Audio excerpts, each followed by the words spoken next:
അസ്സലാമു അലൈക്കും വറഹ്മത്തുള്ളാഹി വബറകാതുഹു. മുഹറം 2 ശൈഖുന അമാനത്ത് കോയിൻ മുസ്ലിയാർ വഫാത്ത് ദിനം. 1920 പട്ടിക്കാട് ദേശത്താണ് മഹാനായ ശൈഖുന അമാനത്ത് ഹസൻകുട്ടി മുസ്ലിയാരുടെ മകനായി ഉസ്താദ് അവர்கள் ജനനം കൊള്ളുന്നത്.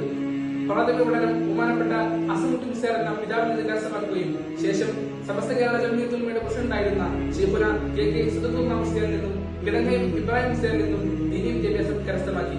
1967 മെയ് 25-ന് ബഹുമാനപ്പെട്ട കണ്ണിയത്ത് അഹമ്മദ് മുസ്ലിയാർ സമസ്ത കേരള ജംഇയ്യത്തുൽ ഉലമയുടെ പ്രസിഡന്റായി തിരഞ്ഞെടുക്കപ്പെട്ട മുഷാവറ യോഗത്തിലാണ് മഹാനായ ശൈഖുന അമാനത്ത് കോയിൻ മുസ്ലിയാരെ സമസ്തയുടെ കേന്ദ്ര മുഷാവറ അംഗമായി തിരഞ്ഞെടുക്കപ്പെടുന്നത്.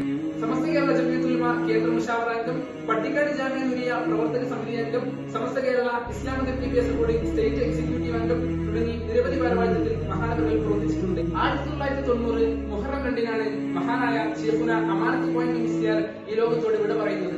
പട്ടിക്കാട് ദേശത്തെ പാർലമെന്റ് പള്ളിയിൽ മഹാനവറുകൾ അന്ത്യവിശ്രമം കൊള്ളുന്നു. അല്ലാഹു സുബ്ഹാനഹു വ തആല മഹാനവറുകളുടെ ദറജകൾ ഏറ്റുകൊടുത്ത് അനുഗ്രഹിക്കുമാറാകട്ടെ എന്ന് നമുക്ക് ദുആ ചെയ്യാം. വസ്സലാമു അലൈക്കും വറഹ്മത്തുള്ളാഹി വബറകാതുഹു.